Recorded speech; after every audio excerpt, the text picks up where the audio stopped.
do I pronounce it correctly? I feel like I'm not saying it You right. said it already. It's too late for you. Ah, please, I'm a linguist. I studied Spanish, I studied Garifuna. Portuguese. Garifuna. Yes. Garifuna. Okay, They Garifuna. will love you when you say it the right way the first Okay, that's time. good. That's good. I realized my linguistic prejudice. I didn't even say it right. Garifuna. Okay. Yes. And Garifuna, I will tell you now, not Mm, every Garifuna person knows how to explain certain things linguistically. mm, So Garifuna is singular, like I mm, am Garifuna, mm. you are Garifuna, he or she. And the plural is Garinagu, like Kalinagu, because Ah, they are our cousins. yes. Oh, wow, that's so cool. So Yeah, Garifuna and Ga Garina Garinagu, Garinago. Garinagu. Garinago. Yeah, Garinago. Okay. I'm gonna write it Garinagu. down phonetically so I remember. So, so like Um, if you're gonna if you're going to describe something that is of Barbados, you're Mm. not gonna say a Barbados, no, a Barbadian's cup. You will Yeah. say a Barbadian cup. Hmm. So you're gonna use the singular form of Garifuna to describe anything that belongs to the Garifuna I people. see. I see. Thank you so much for educating me on that. So it's Of course, Garinago or Garina Garinago. Garinago. Garinago. Yeah, the accent will be, or the stress is gonna be on the I. Yes. Okay, that's fine. Got a little accent on there. So Garinago. Hmm. Um, there are three stories of the Garifuna origin on the island of St. Vincent. Yeah. One of them is um, in the African in the sorry in the European or Atlantic slave trade, I think it's called, Hmm. that the islands that occupied enslaved Africans, Hmm. they marooned on the island of St. Vincent and intermarried with the Caribs that were there. Hmm. And that's how they formed the Garifuna people. Hmm. That's one story. So the ones who escaped went to that island and formed the Garifuna people. That's one. The second one is there was a ship that was destined to come to the Americas from Europe after they left Africa. Hmm. And there was a shipwreck in the island of St. Vincent and the Grenadines. Hmm. And the ones who were on the island, which are the Caribs, rescued these Africans, Hmm. and then they came on shore and then they intermarried and they formed the Garifuna people. Hmm.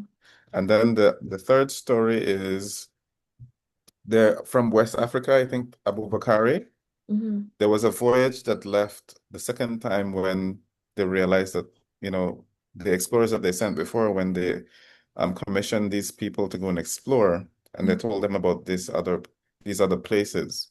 Hmm. So I think it was the richest man who ever lived. It's possible that he left on the second and never came back. Is this And Mansa? so, huh? Is this Mansa Musa or is there another Mansa person? Musa. Yeah, okay.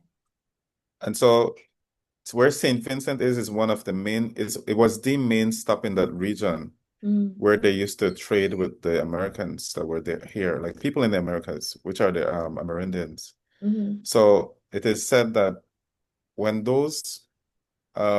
when that relationship was built, mm-hmm. there are some Africans at the time who stayed back and intermarried with the Caribs to form this alliance or to Yeah. form this bond.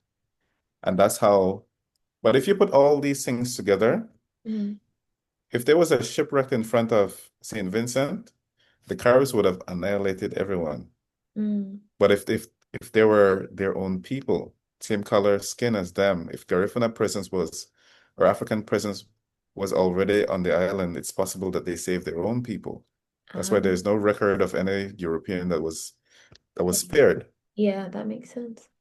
right? And what if during the time of the plantation or whatever was happening on those islands, Mm-hmm. those the ones who escaped, what if they knew that African presence was in this direction, or there was a talk of however they communicated among each other regarding the islands or how they got messages across, that Mm, they knew that what if we go this way, we're gonna be safe than to remain here. mm, So what if all those stories are true, mm, and knowing that we were there already, we saved our own people, and then people who were like us marooned to that island because they knew that they would be welcome by Yeah. their own.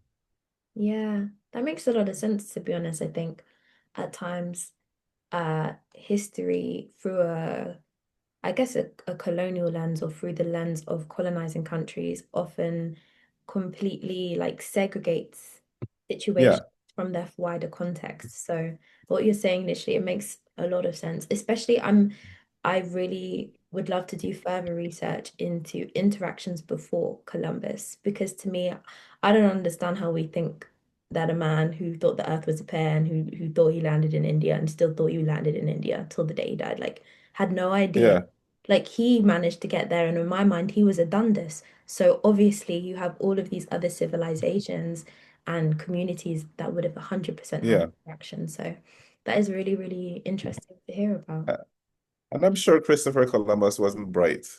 Yeah. So I don't think it is also said that it was our people who indicated to him or whosoever that the world wasn't flat and Mm. gave him the knowledge that, you can sail this way, but he got lost. So we're looking at the Garinaga communities. When I discovered, or at least when I started researching about the history, because I always feel like you have history that you can find in academia, but the strength really does come through speaking to people who are form these communities because they're the best sources, right? Because a lot of Yes. we have are unfortunately Hmm. very much tainted by one perspective and one view. So, I guess I didn't even know about, you know, the different communities that exist. And I'm just interested from your perspective, what would you kind of want more people to know about your heritage and your culture?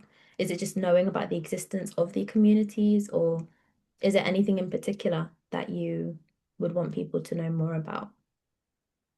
We are a musical people, Mm, and we are evidence that African life was here before the Europeans got lost. mm-hmm, And also, we hold a special gene, well, a combination of genes of mm-hmm, the Caribs and Arawaks mm-hmm, that they kind of no longer really exist mm-hmm. because there are different types of Arawaks and different types of Caribs when it comes to the Amerindian people in Central America and South America. Yeah. Sorry, South America and the islands. Mm-hmm, So when it comes to our language, you can say that the Garifuna language is an Arawak language spoken in African tongue. The mm-hmm, way we speak is like African. mm-hmm, And uh, the Arawak, it was a mixture of Arawak and Carib, mm. but the Carib language is lesser because the mothers were always the Arawak women who were teaching to the children. And Interesting. then the male would learn a second language when he gets old enough and he moves to where the warriors are, like the men are. And then he learns Carib. When Mm-hmm. he goes back home bilingual. Right. So that men can speak to each other and understand each other and understand the sisters and mothers. Mm-hmm. But then the mothers and the sisters don't understand them if they speak Carib. Right. So it's natural for us to be bilingual or multilingual Mm-hmm. because after our people were exiled from the island of St. Vincent Yeah. to Roatan Island, we Mm-hmm. had to interact with other people